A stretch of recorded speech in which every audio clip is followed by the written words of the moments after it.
Welcome back to Hometown TCG. Ladies and gentlemen, my name is Josh, and I am here with the one, the only, the very first national invite Levia player, Ethan Van Sant. Ethan, what's going on, man? Hey, Josh. Hey, everybody. Super glad to be here and sharing this deck with you guys because Levia is freaking awesome and very slept on. So if any of you want to pick up this deck after today's video and give it a go, dude, the hype is real. So I actually got to see this deck in person. Ethan is an awesome community member here at Hometown TCG. He's very active in the Discord. He's playing games all the time. He messaged us and said, hey, last minute, I'm driving down from Michigan to Illinois to a Road to Nationals. I'm going to play against you guys. So I got to check out the deck. I got to meet Ethan. Awesome guy. And I really, really can't wait to get into this deck. But before we dive in, Ethan, why don't you tell us a little bit about yourself, kind of what got you into TCGs and kind of a little base knowledge so we know who you are. Yeah, so I'm actually from Louisiana, and we don't have like a super active card game community there.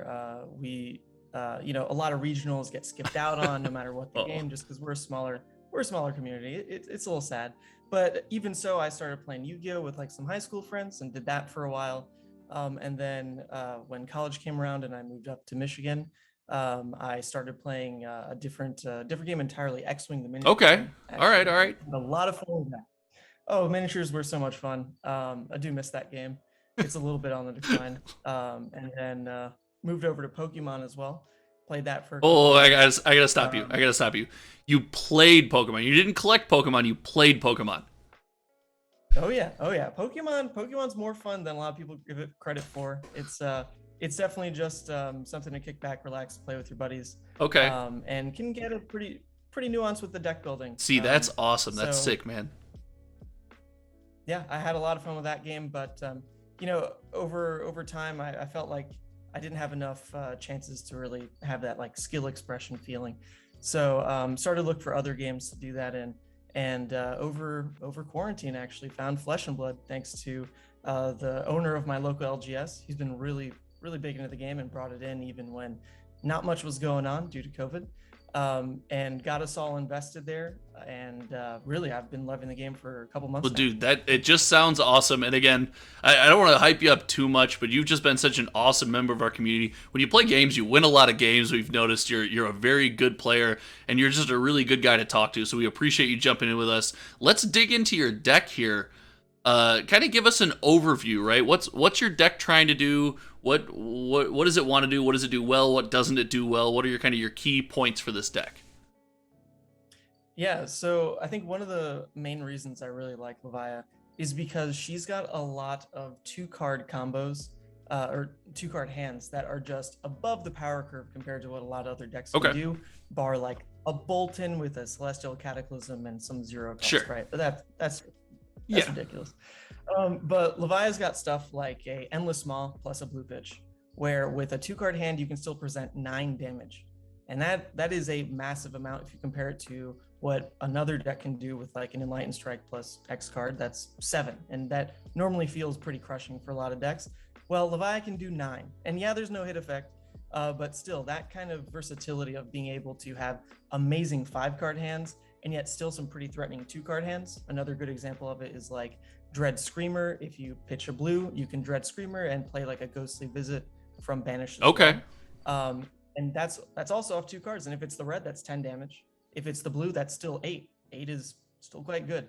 So that's the versatility that I really like with Levia. And also the fact that she doesn't have a lot of hit effects means a lot of people don't necessarily play around the fact that they're taking damage so quickly. Okay.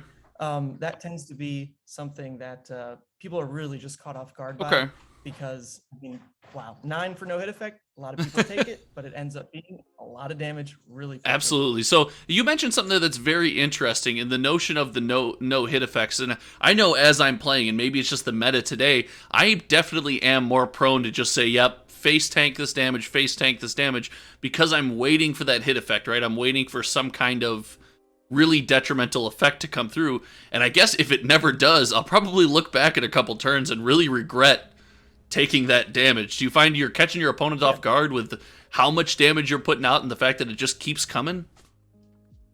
Yeah, no, that's really what makes this deck crazy. Also combined with the fact that you can also just tank a lot more damage than a lot of other decks, right? Because you have Carrion Husk, which is 6 health, and you normally don't take the blood debt damage off it, unlike Chain.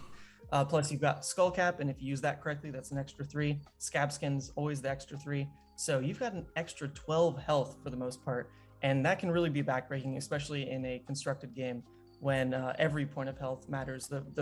Like later you can get to that break point of, oh boy, I'm always going to be presented with lethal. Right. The longer you can stave that off for your deck. Sure, and you mentioned something interesting that I think a lot of people overlook. The whole concept that everyone says, oh, Chain is broken and Husk is this oppressive card. Well, Levia has access to that oppressive card too, right? She can use Husk. And like you mentioned, if you're trying to put out all this damage, it's a really good tool to say, I'm going to put out damage, and when you try to crack back, I'm going to ignore you and put out more damage. So, okay, I like your theory. I really, really liked watching you play this deck. And I kind of want to go through your rounds, because you had what I would consider a pretty unique experience at this Road to Nationals, wouldn't you say? Yeah, I faced a lot of what you'd consider the tier 0 deck of the format, and proved that this deck loves that. I was about to say, you sure did. And so let's just jump. Let's not spoil it for anyone. Let's jump right into that. We had 6 rounds of Swiss, so let's go round by round. Round 1, what'd you come up against? What were you thinking, and how'd the game go? Yeah, so round 1, I was versus Chain. And, of course you were. Just to give some, of course I was. And just to give some background on that matchup, the night before I had really been testing that fatigue strategy versus Chain again, because I just wasn't super confident on racing. But I think I should have leaned heavier into that, because as soon as I did, the matchup just felt so much better. So just to clarify, when you say the fatigue strategy, you mean you're like blocking out, trying to keep your health high, really saving no resources for any kind of attack, just seeing how much Chain damage you can block. Okay. Exactly. And my thought on that was, if I have 52 health, then I'm probably going to be able to tank more than even a deck that does well against Chain, like Bravo trying to do that strategy or something. But it ends up just being worse than the race strategy, especially for this deck. And the main thing I found by adding just 1 card to my build, which was Pulping, is that the race is really, really, really in your favor versus Chain. You just get to present so much damage, normally these 12 plus turns consistently, to the point where you've got them breaking Husk earlier than they anticipated, and then putting them on a clock to just close out the game, rip out cards from their hand, and just ensure your victory. And that's basically what happened in my round. Okay, was it close? I had a bit of nerve. Was it close? It was closer than it probably should have been, namely due to early game. Yeah, the feel out game, game 1, right? Exactly. Okay. And I hadn't taken Levia to an RTN yet, so always just nervous about trying to prove the internet wrong and really do well with her. But absolutely closed that game out in a pretty convincing fashion. Okay. With just the normal strategy of, we're gonna race, and I'm still gonna commit cards to blocking here and then, because my deck can play very well off of certain 2-card hands and certain 3-card hands, but then have absolutely back-breaking 5-card hands. And that's pretty much how. So you really leaned into the hand-to-hand value. So I really like that strategy. So you got through match 1, you beat the Chain player. You're probably feeling like, okay, especially after, like you said, the night before, apparently you went 0-2 with a new strategy against Chain. So seeing that round 1 and then kind of getting over that hump has got to feel great. Going into round 2, what do we got? What's on the table in front of you in round 2? Round 2, I faced yet another Chain. Of course you did. And at this point, of course. And at this point, I'm feeling cocky. I really didn't sweat that much in that first matchup, especially in hindsight, looking back at some of the plays. I thought, I could have played a bit better, and yet I still pulled it out. Okay. So I was absolutely, stoked to see Chain again at that moment. I don't think a lot of people can say not that. Not a ton. With the decks they play. So faced Chain round 2 and won very convincingly once again. This time the life differential was about like 15 health to his 0, by the end of the game. It just, as the day went on, I felt like I was understanding the matchup better, and obviously had a deck that could race well, and so just played towards that, and yeah, won my second round pretty convincingly. Okay, so you're 2-0 against Chain, and now you've kind of got this experience. Like you said, you're getting a little cocky. However, did you see any difference in the Chain decks? Because there's a lot of talk in the community about what kind of deck you're going to play, and I'm wondering, does your deck play well into one type of Chain deck where there might be two, a more control-y, or were they pretty much the same list? Yeah, so those ones, if I remember correctly, were both Flock variants. Okay, the new Matt Rogers list. Yeah, the new Matt Rogers build that's running, the red and blue flocks in the main. And I think that matchup in particular for Levia feels very good because you do bring them to that point where they have to start blocking. And Flock of the Featherwalkers only works with a 3-card hand, bar whether or not it's an arsenal, right? Because you have to, as an additional cost, reveal the one in hand. So that's pitch, play, reveal in hand. And some chain decks can still survive off of a 2-card hand, right? Like saving some pitch and the playable, stuff like that. But the Flock builds, as soon as you are pushing pressure on them and they have to start blocking, the Flock just doesn't block very well, blocks for 2, and also doesn't play well when they have to block 2 cards, right? So I think that build in particular does not fare as well versus this Levia. And I do think that chains, if they start running more Invert Existence, that card also can really hurt Levia. I didn't really see it all day, but just the fact that they can use it to banish 2/6 powers out of your graveyard can really, throw off your ratios and maybe have you take a ton of damage to blood. Right. So I was very happy to not see that card in a lot of chain decks. Okay, so you got two of pretty much the new hotness as far as the chain decks are concerned. You kind of went back to back there. We go into round 3. It wasn't a third chain in a row, was it? Mind you, again, I wasn't over your shoulder all day, so I don't know, but it wasn't 3 in a row, was it? You got a break! Yeah, it was another Shadow Hero. It was a Levia. Oh, okay. In round 3. That's spicy. Yeah. It is, and it's versus another Hometown TCG member, John Smith, so big shout out to him. He was playing Hexagore Levia, yes. Which I was not prepared for in the slightest. Yes, and John Smith, I personally know John Smith, and he has put a ton of effort into that deck. So it's a pretty cool deck. So you got to face, something that someone didn't, pull off of Matt Rogers' list. This is someone who has put a lot of time in here. How'd it go? Oh, yeah. Well, I think that matchup, I could have played better in hindsight. I definitely was not expecting how quickly he could put on pressure with Hexagore. Because I don't even play it myself, so it was still like there's a bit of a learning curve there. I also unfortunately never saw a Blood Rush Bellows that game. I mean, partially because the game was over very quickly. He presented just so much damage, and I wasn't able to race the way I wanted because I didn't have the Blood Rush. But then I also did lose to a pretty big misplay on my end where I decided not to kill his Blasphemfet token, and instead went to attack him. And those kind of small decisions, especially being a Levia player myself, once the Blasphemfet's out, it's just such a good insurance that you get to banish and turn off your blood debt that alone is a good reason to kill it. Because there's always the chance that you risk not being able to turn off blood debt. And so killing Blasphemfet means they're once again back on that risk of maybe I just don't have a way to turn it off. That actually would have been the case if I had killed it. So I do wish in hindsight I had done that, but it was still a very close game. And a very great game. And I was happy to lose to John, a great player, and I love the build. No, community that was our community just going head to head and battling it out. So I'm happy for both of you guys. I'm glad one of you got the win, but at least you didn't tie. So there's that. You did make a statement talking about that round that I want to just spend a couple seconds digging into. You're like, oh, this didn't go very long, and you were talking about the chain matchups, and you're like, oh, it's kind of a blowout with both your other matchups. Are you finding that the games with this deck are over very quickly? I mean, you're talking about all this damage and pressure you're able to put out. Are you trying to finish things pretty quick? Yeah, I'd say it's a lot of times up to the fact that my opponent's not blocking early is the reason the games are over. Really? So fast. Okay. And it's because there's not a lot of hit effects on my cards, Sure. right? And so people are used to just being able to take that damage. And so I'd say the normal clock on these games has only been like maybe 5-ish turns is maybe average, and some even go less than that. And that's really just because my opponents are taking a lot more damage than they're really expecting to that quickly, but at the same time it's not registering that, oh, I should go ahead and block it because there's no hit effect.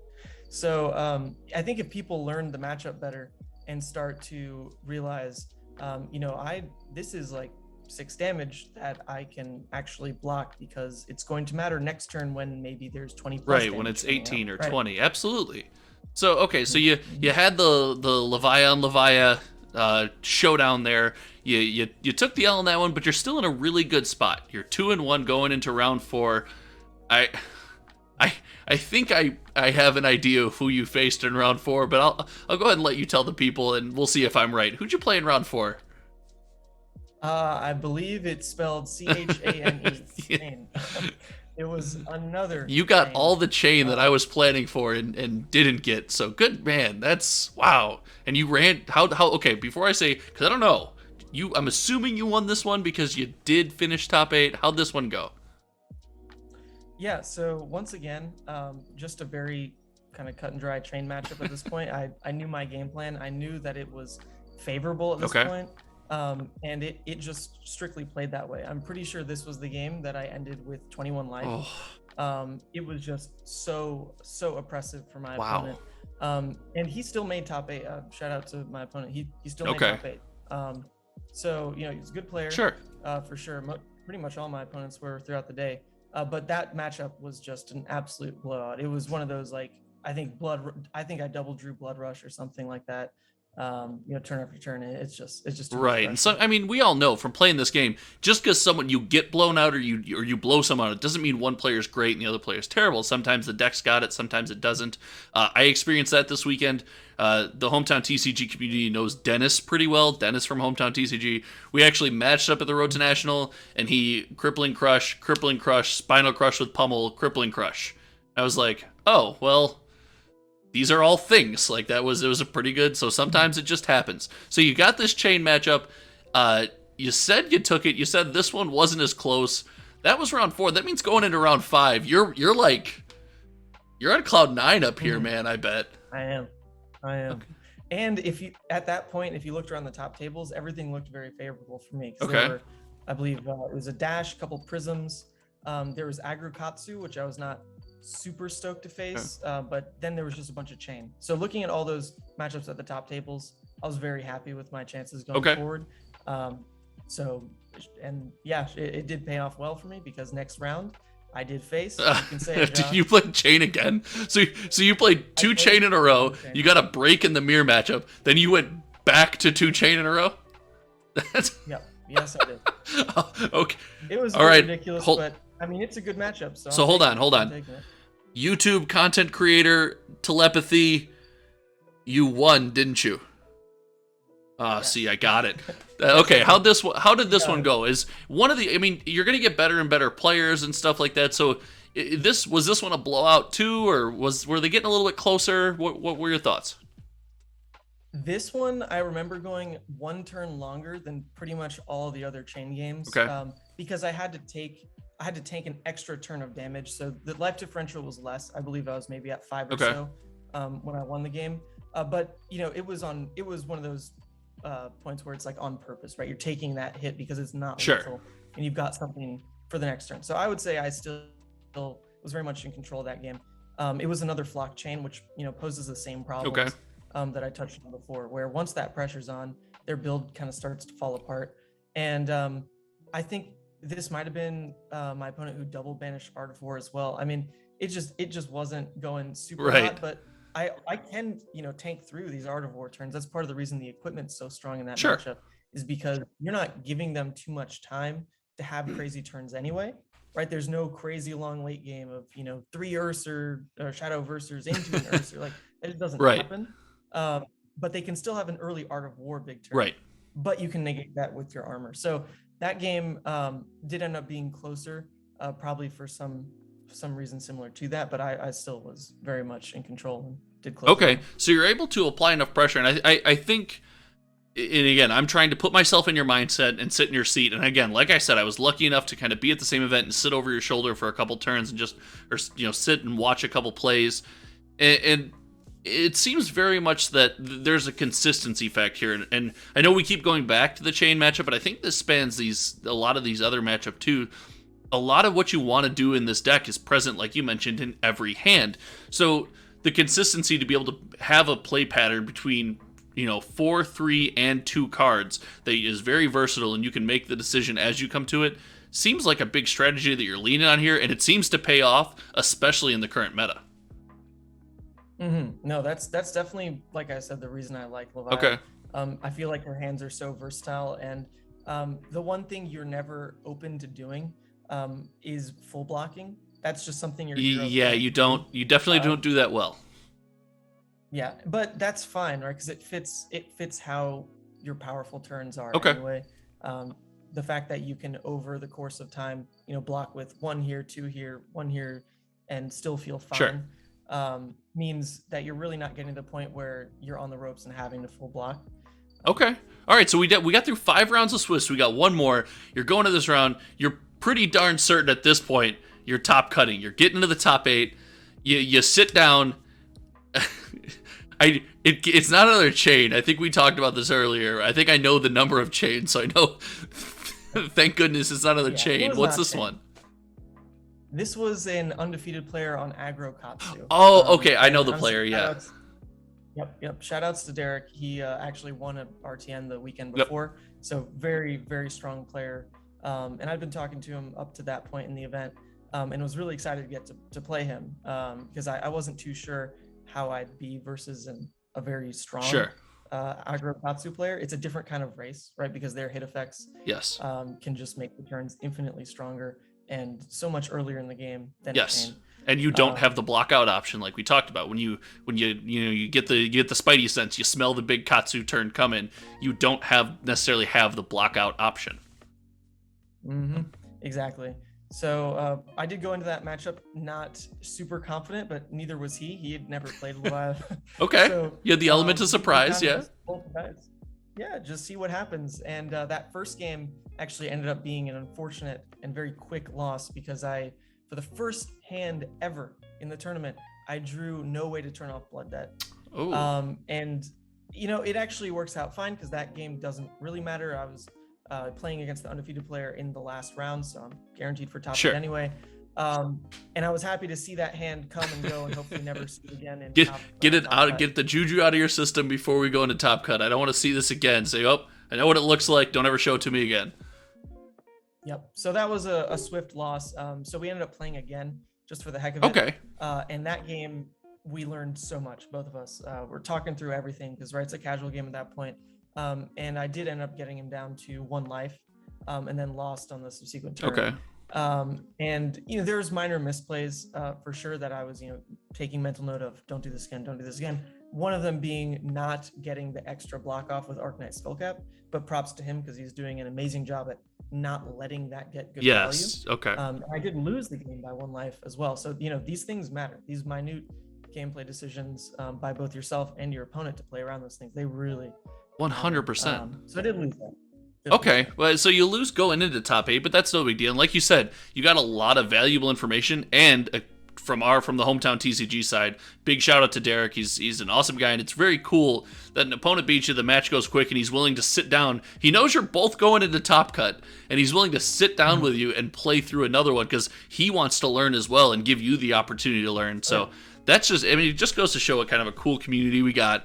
But all that aside, most important fact here is you have now top cut on Levia, so you've got to be stoked. And there was 2, right? Both you and John top cut. Yeah, actually, yep. John actually made it as well with his Hexagore. Okay. But the top cut, it was looking at, it was pretty diverse. I think it was 3 chain, 2 Levia, 2 Aggro Katsu, and a dash. Okay. And so the difference between the other Levia player and myself is that I like the chain matchup, and he doesn't. And so, unfortunately, in that first top 8 round, he did get knocked out by. Okay, so he got the chain matchup. He got the chain matchup, which if I would have traded seats with him and probably felt pretty fine.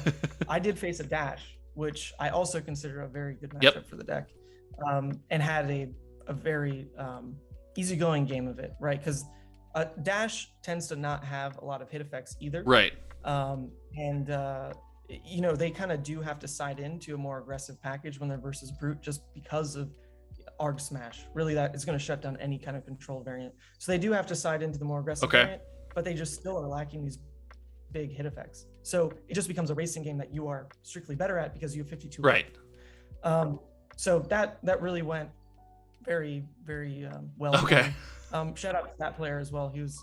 I was really hoping we didn't get paired up. He was a great guy. He was. I actually got to play him early on as well. I really liked his build. It was very interesting. So. Oh. But that was okay. It was so so now you've not only is that top 8, but you just won the first round of top 8. So you have now achieved. Once you win the first round of top 8 and you move up, you have now become the first Levia player that's going to get a national invite like that we've ever heard of. We think in the world, right? I'm pretty sure. And we're pretty darn sure. And so that is absolutely hyped. You've got to be hyped, but you're not done. I mean, you at this point you got to want to win this thing, right? You're not just like, oh, I got the invite, that's cool. No, I want the invite, and you got to take it home. So how'd it go? Who'd you play next? The top 4? Yep. Well, the top 4 was 2 chains versus each other. Oh. So I was ready for that in the finals, and I did face the same player on Agrukatsu. And man, we had a great. You guys were battling, huh? We battled it out, and I will say I did lose that one. But the game, if I could have picked apart every little thing in that game, I'm sure there's like 10 things I would have done differently, and I still got him to win. Okay. And then lost. And there's always the luck factor in Brute as well. So I get him to 1 life, I can win. You can peel Reckless Swing off the top, right? It 100% can. It didn't happen, but it can. Didn't happen. And unfortunately, that would have been a way to like luck sack the win. There were other ways I could have won. I definitely would change some things in the deck to make it more consistent in that matchup. But over the course of the game, it just came down to he had an absolutely insane turn. And Levia just has that problem of you can't full block in that matchup, right? It just came up on a really big turn for him. And there's, like I said, there's tweaks I would make that I think could fix this up. But still got him to 1, did lose though, and that was that for top. Of course, and he actually went on to win the whole thing, went back-to-back RTN events, so there is no shame in that game. And like you said, you've played it now a couple times against a top-tier player. You're probably ready for the matchup next time, and you've made some tweaks, but that's your journey kind of up to and through the top 8. Is there any way you could summarize just like that whole experience for us? Oh, just euphoric. I love Levia, and I don't want to say that everyone should just pick her up and try her. I think you have to like your hero to really have fun in this game, because every hero has such a unique play style, and props to LSS because they've done a great job designing this baby. But Levia to me is just everything I want in a hero. This kind of dangerous line that you have to to walk across, and the fact that your damage numbers are just so big and that you have the versatility to play with all your hands, it just makes her very fun for me. And of course, Scabskins rolling is always. I mean, that's some risky business, but it can be really, really, really euphoric to roll that. So I see the Scabskins are in here. Just real quick, did it ever come back to bite you? I've seen it, and we saw it on the Devastation series when John and I did the review. Did it ever come back to bite you where you rolled Scabskin and it either almost lost you the game or lost you the game? No, I will say the way I play with Scabskins is very conservatively. I roll it on turn 1 almost every time, just because if anything, it's a way to pitch some stuff that you don't want in your hand, just to swing twice with claws, or maybe you get to swing with like a couple things that don't want to graveyard banish, like a pulping or command and conquer, whatever. So it's just a way turn 1 to get some cards out of your hand that you don't want. Other than that, I only hold it for some turn mid game where you've got the life to be greedy. And of course you do have Gambler's Gloves as well. So you're hoping that you can't roll 1 twice. You're just really hoping that doesn't happen. And it never happened for me, thank goodness. I think there were 2 games all day where I rolled a 1 into a 6 from Gambler's Gloves, and that feels worst to first. There you go. My rolls overall, like I'm never gonna do it after I pop gloves. And the games where I don't have to pop gloves on that first turn that I'm being greedy, that's amazing, because that means I can have another greedy turn. But you definitely don't need to be rolling every turn. I think that's one of the benefits of running this build versus a build that has like Tome of Torments, things like Deeper to Evil, things like this, that you need those action points to pull out of banish get good Sure. value of. You don't have to do that with this build. You've got a lot of go again with pulping, with the Dread Screamers, with the Art of War. That's the massive Right. one. And then, of course, with the Claw. Yes. The Claw really pull the go again all together, because a Blood Rush Bellows turn gets to be so long. And then even a pulping can turn into 12 damage as well. If you lead with pulping, pitching a blue, get the discard effect, and then pitch another blue. That's 6 from the pulping, 3 and 3 from the claws. That's still 12 damage from 3 cards. There's a lot of reasons to like claws with this build, and I'll probably be sticking with it over Hex. Okay. Sorry, John. Well, hey, it's two sides of a coin, right? You guys both have interesting builds, and they both seem to be worth it. But yours especially so in the top 4. But again, shout out John, did pilot Levia very, very well. So, man, this deck tech has been awesome. I love your build. I loved watching you play.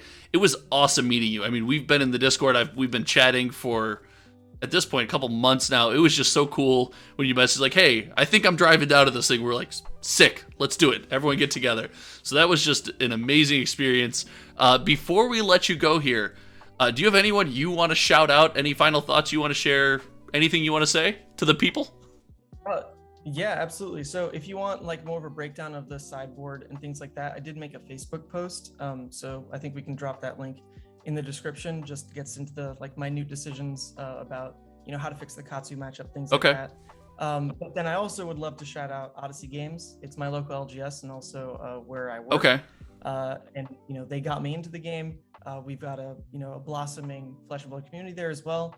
And we'll be hosting a Tales of Aria pre-release. So if you're in the area around Kalamazoo, Michigan, please give us a visit. We do Flesh and Blood on Wednesdays. Awesome. And we'll drop the Odyssey Games website. You send that to me. We'll drop the Odyssey Game website in the video description as well. It's awesome to see these LGSs kind of getting players into the game. And they're getting good players into the game. Look at you go, man. So again, big congratulations again. Thank you so much for everything, being a member of the community, for helping out, for chatting with us, and for giving us this deck tech. This has been sweet, man. Yeah. Thanks for having me, Hometown TCG. It's been awesome. Of course. And then, are you ready? You know the outro, right? Can you do the outro? Oh, I've been. Okay. All right. Yes. And so, guys, check us out again. If you haven't, visit us on our Patreon at patreon.com/HometownTCG. Join our Discord, jam games with myself, with Ethan, with all of us in there. And until next time, my name is Josh. And I'm Ethan. And we will see you guys in the next one.